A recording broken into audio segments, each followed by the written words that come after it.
Hey everybody, happy Friday. My name is Garrett Hartle. This is Out Reptiles. And this week I want to talk to you about how to set up your new baby snake.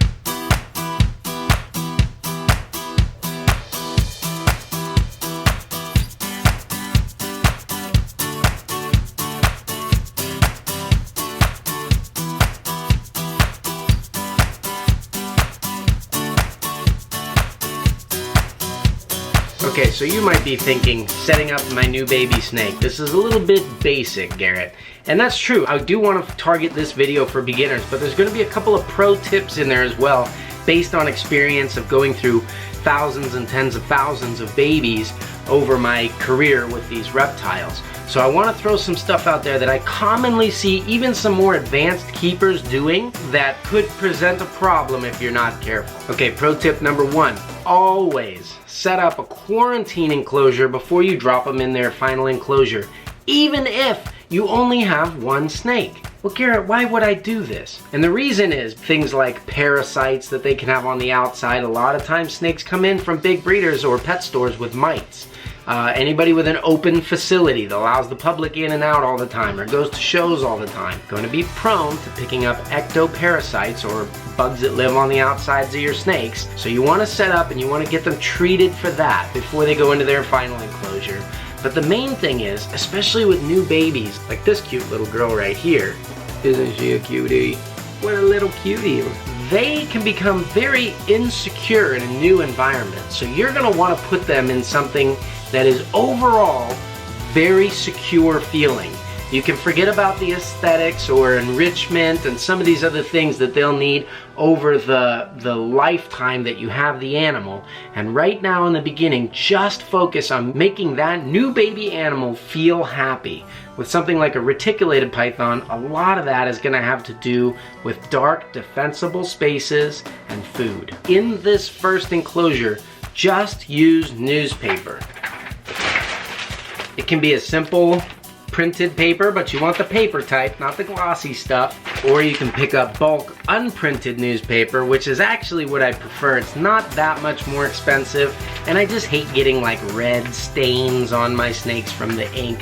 It's not gonna harm them, that newspaper stuff, but the unprinted stuff is also a little bit more absorbent. Any shipping and moving company always has this stuff. Never use paper towels as a substrate for a reptile. Now I know a lot of people do this. They tear off easy. You can buy a whole roll at any grocery store, so they're very convenient. They look nice, they're clean. And I know a lot of you are thinking, now wait a minute, I've used paper towels for a long time with no problems.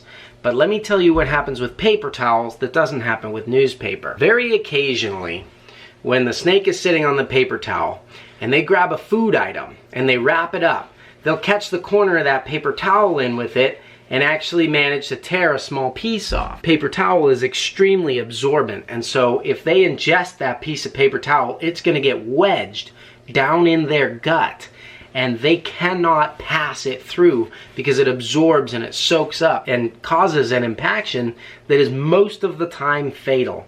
Now I know it doesn't happen a lot, but you should never use paper towels for that reason. You can also observe, and I know this is gross, but you can observe their poo to see if they're passing anything unhealthy. You can look for things like green colored urates, which is the white chalky part of snake poo. That green part means they're either dehydrated or they've been underfed for a long time and their kidneys are starting to become taxed. You know, you can look for things like watery poo, which means they're having a hard time digesting what you're giving them, or that they could have internal parasites. It's also very easy to keep it clean. You know, if you have some nice expensive bedding in a quarantine setup, you're going to be less prone to changing it regularly. Newspaper is not a problem. You could change it every day if you want. It wouldn't bother you. Once it's folded up and sitting inside the enclosure, all you have to do is pull one out and drop a new one in. I actually keep a stack of pre-folded newspaper segments for exactly this. Pull one out, drop it in, easy to change out. Snake's totally clean. Okay, the second pro tip is going to be remember your priorities early on. Even though you might feel like it, your priorities when you first get a baby snake should not be to run around and play with it or have it on a little jungle playground and have so much fun as though it was a miniature monkey or something like that. It's not. Your priorities need to be this. Number one, the snake's sense of security. Number two, your ability to observe what's going on with it at a glance. Now, we already talked about how newspaper helps us to do that. So let's talk about number one, and let me go ahead and show you how I set one of these snakes up and why I use a tub system to do it, at least in the very beginning. Okay, here's my baby rack. Now I know what you're thinking. You're thinking, Garrett, great for you. You have a giant baby rack. No problem. I'm just getting one snake, maybe 2 or 3 to start with. Why would I need a rack? Did you know that there are companies that actually make single tub snake racks? You can search that online. Or you can get like a stack of 3 or something like that. And it's okay to have a fairly decent sized tub for your baby snake, but you don't want it to be gigantic. Because in this first cage, you don't want the baby to feel like it's lost. Okay, so we got the rack. Now before I put any paper in, you're gonna wanna use some kind of a mite spray. Okay, there's a lot of different products on the market, and this is not a product review. I actually mix my own stuff, but what I want to do is just lightly give a little spray to the tub itself. Now ideally you're doing this, you know, days before your baby snake ever comes in, and this is actually going to be dry, and it's just a residue within the tub. Okay, so I've got it treated in case my snake comes in with mites. I want to plan that it does so I don't get caught by surprise later. It's really easy to treat in this type of a tub. It's a lot harder if you allow something to linger and get through your collection.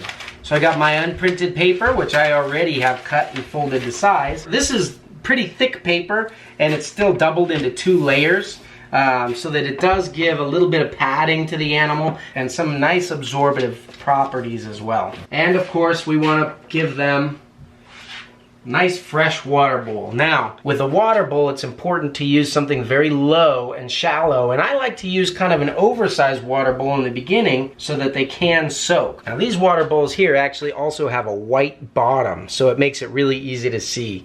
They have kind of a rubberized thing, but having this long flat low, I get these at the Container Store, by the way, everybody always asks, but having a low flat wide container that you fill only about halfway with water allows the snake to jump in there and soak if it wants to. And if it wants to, we let it. We want them to be happy. Now the next thing I like to do is add a hide/basking area. And I know that they don't have a basking lamp or anything like that, but it's kind of like a perch or an elevated place for them to get up on top and see what's going on. That's really important for baby snakes to eat. I think a lot of times in the wild, they'll find a low perch right over a popular game trail and wait for something to come by. And that's a really natural way for them to feel like they're finding their food, which is gonna help them feel secure and eat in the beginning. So I just got these little baskets. They originally had like a handle on both sides, which I cut out to make a hole so they could get inside and hide. Or when I put it in my tub, you can see there's just a little bit of clearance up on top of this that the snake could jump on top. So I'm gonna put this towards the back, but not all the way at the back. I wanna leave a little bit of space. Since this particular tub is wider, I might go ahead and use 2. Maybe we'll put one this way and one that way. You can see they have their area in the front with the water. They have their hides underneath either one. They can climb on top, or they can jump behind there and hide out so that that snake is going to get that sense of confinement. Okay, and this is it. I know that it's sterile. It may not look that exciting to us, but this is going to accomplish our 2 main goals, which are what?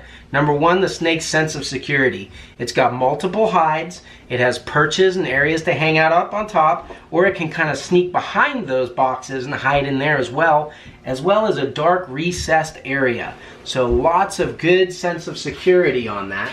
And number 2, it makes it really easy for us not only to observe it, but also to clean it. Watch this. Check this out, guys. Okay, so we go ahead and we pull our snake out. She can get a little bit of handling time while we're at it. We don't be too careful with her. We just want to act normal, so she gets used to us acting normally.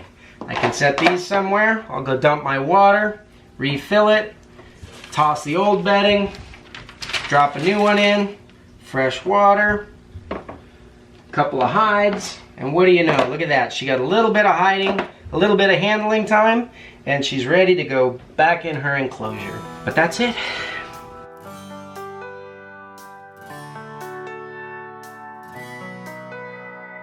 Well guys, there's your free tip for this Friday. I hope you enjoyed it, and I hope that helps you figure out how you can set your animals up. Now, you don't have to do it exactly the way I do. If you can follow those principles of setting it up for observation, keeping it clean, helping it to feel secure, and please don't use paper towels. I know there's someone out there saying, I've used paper towels for years and haven't had a problem. Well, I will tell you from personal experience, it only takes one time to learn that obscure lesson to where you'll swear off the stuff for good. Have a great weekend, and I will catch you guys next time.